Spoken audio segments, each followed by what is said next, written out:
इधर जनजातीय इलाकों में, अपने मेवाड़ में, वागड़ में, इधर एक पौधा होता है महुआ। क्या होता है? महुड़े की दारू बनती है। पूरा मेवाड़ और पूरा वागड़ जो है महुड़े की दारू पीता, देसी दारू आती है।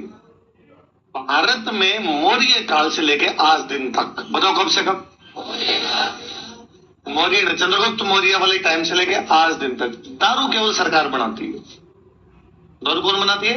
सरकार के अलावा कोई भी शराब पहले राजा मरदम, राजा कहता मैं बनाऊंगा तुम पियो, और सरकार कहती हम बढ़ाएंगे तुम पियो। कारण दो है। शराब केमिकल रिएक्शन से बनती है।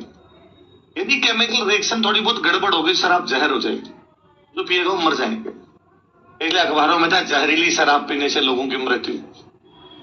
वो केमिकल, थोड़ा बहुत केमिकल कम ज्यादा हुआ, रिएक्शन बिगड़ी और जहर बन गई। इसलिए सरकार कहती है हम मिलाएंगे तो हमें पता है कितना क्या मिलाना है।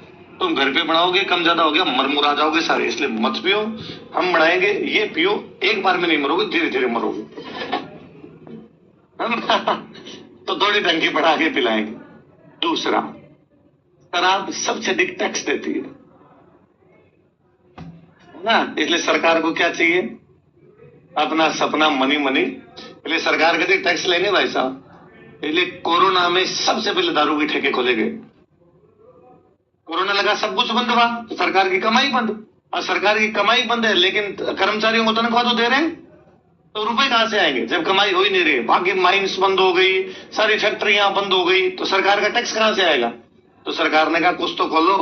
तो सबसे अधिक टैक्स कहां से आता है? दारू के ठेकों से। तो क्या खोला जाए? एक दिन अखबार में आया, आवश्यक सेवाएं प्रारंभ की जाएगी। कौन सी?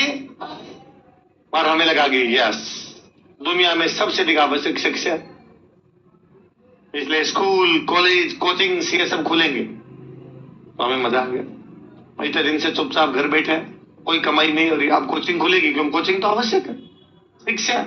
अगले दिन देखा शिक्षा, वो आवश्यक में शिक्षा का तो नाम ही नहीं था, उसमें नाम था ठेके का। तो उस दिन हमारे समझ में आया कि दुनिया में शिक्षा आवश्यक है। आवश्यक क्या है?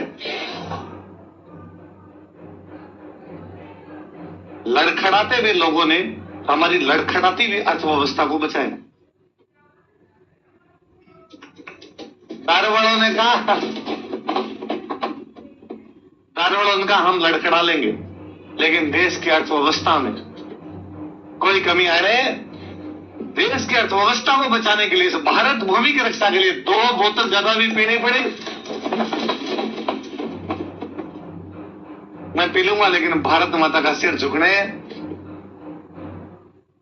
और बाकी सब जगह ऐसी खबरें सुनी कि कोरोना में भीड़ इकट्ठी हो गई है ना, पुलिस को बुलाना पड़ा, डंडे मारने पड़े, 2 गज की दूरी का पालन नहीं किया, मास्क नहीं लगाए। लेकिन दारू के ठेके क्या कहते? बड़े समझदार लोग, लाइन, 2 गज की दूरी, मास्क है जरूरी। सब लाइन पे खड़े हुए आराम से चुपचाप अपनी दारू लेके गए। उन्होंने किसी प्रकार की कोई लड़ाई, जो गजब का अनुशासन और संयम उन्होंने दिखाया। एक मध्य प्रदेश के अधिकारी, उनका वीडियो बड़ा वायरल हुआ, उनसे कहा गया कि अब आप दारू के ठेके खोलेंगे, यहां पे लोग शराब लेने के लिए आएंगे, और यदि कोरोना फैल गया तो भीड़ होगी। भीड़ से, आप तो यही तो कर रहे हो, भीड़ से कोरोना होता है, लोग बाहर नहीं निकलने चाहिए। तो उन्होंने कहा हम दारू केवल उनको देंगे जिनकी वैक्सीन लग गई, जिनकी वैक्सीन नहीं लगी उनको हम दारू देंगे। सही बात है, ये भी चेक करने का एक तरीका है। तो कैसे चेक करोगे इसकी वैक्सीन लगी कि नहीं लगी? क्या तुम कार्ड चेक करोगे? उनका जो भी ठेके पर आएगा हम उससे पूछे क्या तुम्हारी वैक्सीन लगी है, या क्या तुम्हारी वैक्सीन? तो उनका फिर तो कोई झूठ को देगा कि मेरी वैक्सीन लगी जब उसकी लगी नहीं। उनका नहीं, शराबी कभी झूठ बोलता। उस दिन शराबियों के प्रति मेरे मन में इज्जत है। मगर यार कहते सच्चे लोग हैं, देश की अर्थव्यवस्था में भी मुख्य भूमिका निभा रहे हैं अपने।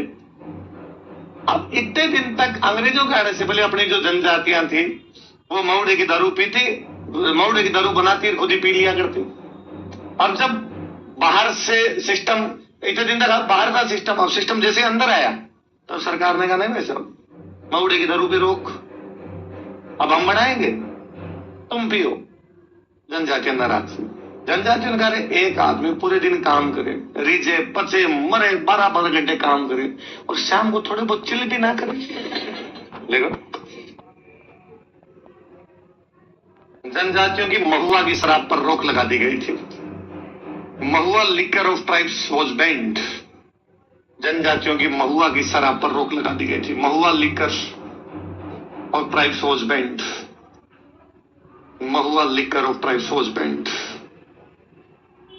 जनजातियों की महुआ की शराब पर रोक लगा दी गई थी। Mahua liquor of tribes was band.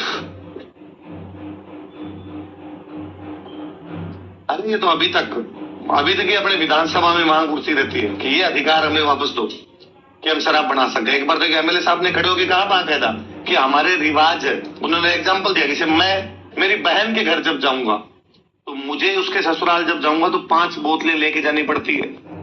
यदि मैं ना लेके जाऊं तो बहन के ससुराल वाले उसको ताने मारते हैं कि तेरा मंगता भाई बिना दारू के आ गया, मुझे दारू ले जानी पड़ती है। अब वो 5 बोतलें मैं कहां से लूं? ठेके से महंगी आती। यदि हम खुद बनाएंगे तो वो क्या पड़ेगी?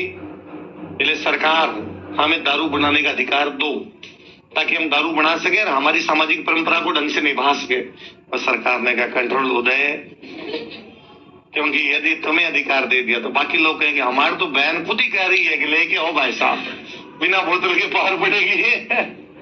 इसलिए सरकार इसे अधिकार देती नहीं। बाकी अभी तक इनकी मांग। एक बड़ी गजब चीज हुई, देश की पहली जनगणना हुई 1881। पहली जनगणना कब हुई?